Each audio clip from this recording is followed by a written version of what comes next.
Bismillahirrahmanirrahim. Assalamualaikum warahmatullahi wabarakatuh. Kita lanjutkan contoh soal tentang hukum Faraday ya. Tolong diperhatikan anak-anakku semuanya. Contoh soal untuk hukum Faraday 1. Kita ambil contoh soalnya. Misalnya pada elektrolisis larutan AgNO3 dialirkan arus listrik 1930 Coulomb. Seperti kita ketahui ArAg 108, air nitrogen 14 dan oksigen 16.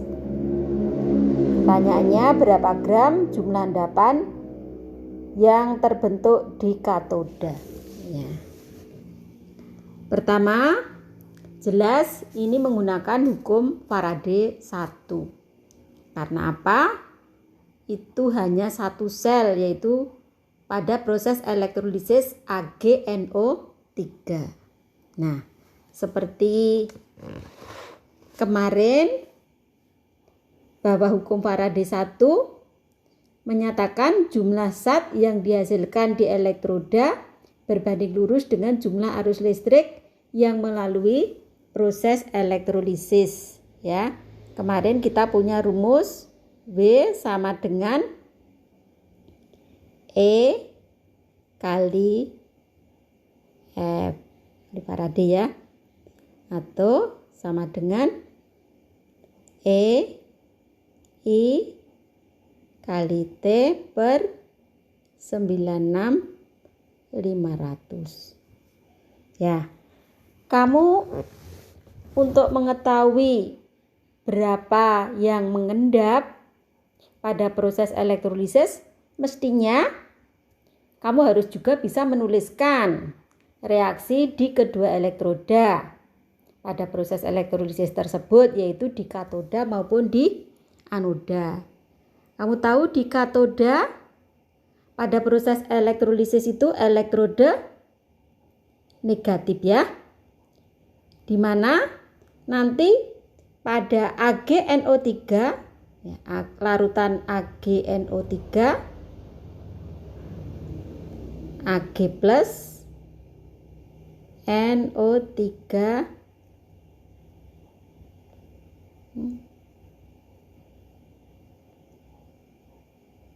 sebentar.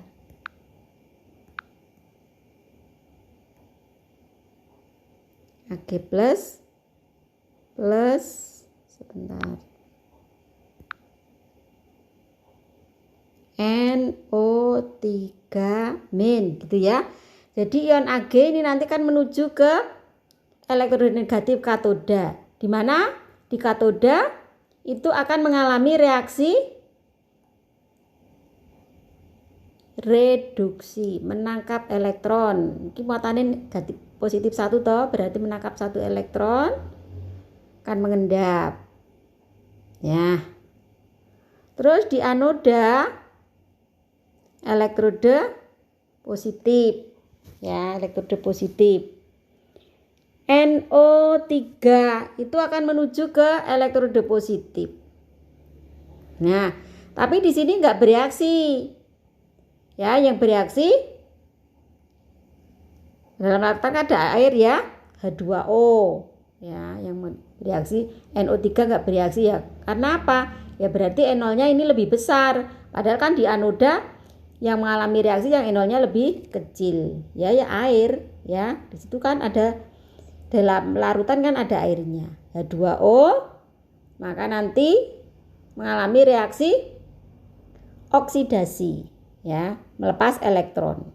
Di mana akan membentuk ion H+ dan terbentuk gas O2 dan akan melepas elektron.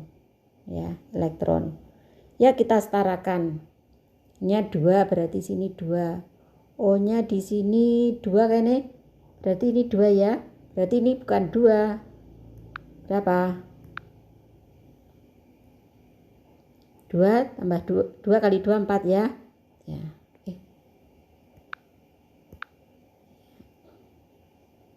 4 H+. Berarti Kalau di sini 0, 4H plus, kene berarti 4 elektron. Ya, begini. Ya, jadi bisa juga ini ditanyakan kan Ag yang mengendap, berarti di katoda. Di anoda bisa juga nanti ditanyakan misalnya gas oksigen yang terbentuk, ya, bisa juga. Ya, ini yang ditanyakan berapa gram jumlah endapan yang terbentuk di katoda, berarti logam Ag-nya. Ya, kita cari E-nya dulu ini, E. Tadi AR-nya 108 per jumlah elektron yang terlibat. Ini 1 kan? Ya, 1. Itu valensinya. Ya, 108. Nah, terus Faraday F. Ya, F-nya. Berarti IT kan sama dengan G. G-nya tadi 1930 per 96500. Ya, ketemu 0,2 Faraday. Ya, Faraday. Atau 0,02 ya, maaf. Salah.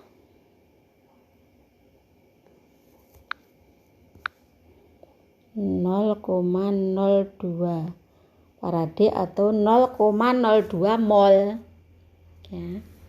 Ya, kita masukkan B sama dengan E kali Faraday.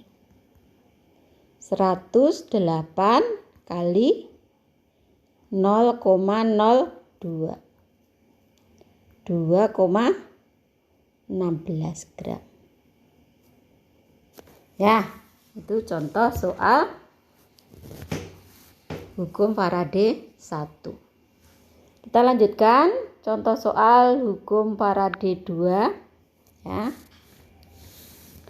Arus listrik yang sama dialirkan melalui larutan CuCl2 dan larutan CrCl3. Diketahui ArCu64, ArCr52. Jika diperoleh 0,64 gram tembaga, berapakah logam krom Cr yang diendapkan? Nah, berarti tadi yang mengendap itu di katoda ya, di katoda. Nah, di sini ada 2 larutan. Berarti nanti ada 2 sel. Nah, karena ada 2 sel, berarti ini jelas menerapkan hukum Faraday 2. Kemarin sudah kamu pelajari hukum Faraday 2, bunyinya jika arus listrik yang sama dilewatkan pada beberapa sel elektrolisis, massa zat yang dihasilkan masing-masing sel berbanding lurus dengan berat ekivalen zat itu dan tanpa tergantung pada jenis zat yang terlibat. Ya, jadi bisa Cu, bisa Cr di sini ya. Ya, itu. Berarti nanti kita menerapkan hukum Faraday 2. Ini ada 2 sel, bisa 3 sel, bisa 4 sel, bisa ribuan sel. Gitu. Ya, jelas kalau 1 sel, hukum Faraday 1 cirinya begitu. Kalau banyak sel, kita menggunakan penurunan rumus yang kemarin hukum Faraday 2. Ya. Kita lihat reaksi di katoda. Ya, reaksi di katoda elektroda negatif. Berarti yang pertama pada sel yang pertama itu Cu. CuCl2 berarti Cu2+. Ya, mengalami reaksi reduksi 2+ berarti menangkap 2 elektron. Nah, Cu-nya mengendap. Ya, di sini. Ya, Cu mengendap. Larutan. Ya, terus pada sel yang kedua yang mengendap berarti Cr-nya. Ya. Di katoda yang kedua Cr, salah nulis meneh ya.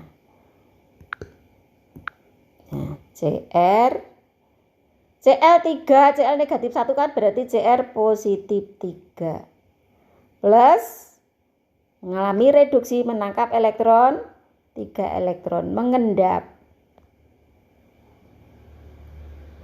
Nah, jadi harus bisa menuliskan.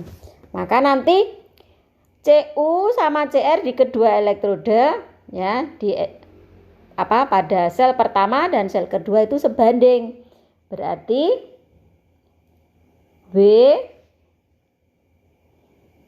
Cu per E Cu sebanding dengan W Cr per E Cr. Ya, 1, 2. Ada 2 sel. Ya, 2 sel. Ya, kamu bisa menentukan ini tadi jika diperoleh 0,64 gram tembaga berarti WCU 0,64 per massa ekivalen Cu berarti ArCu 64 dibagi yang terlibat, elektron yang terlibat 2, muatannya 2 sama dengan WCR yang dicari. Nah, ECR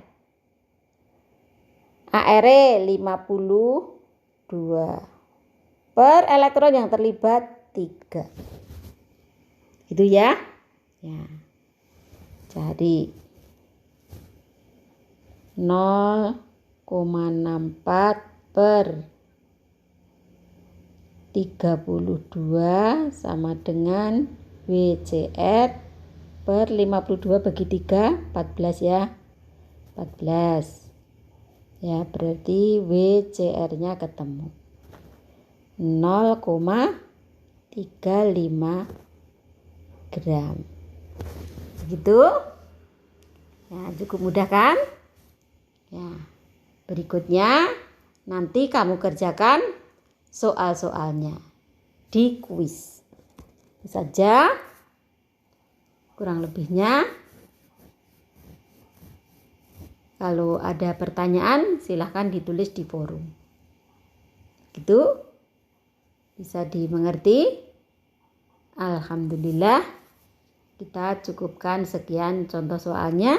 Kamu bisa mempelajari contoh soal yang lain di buku literatur.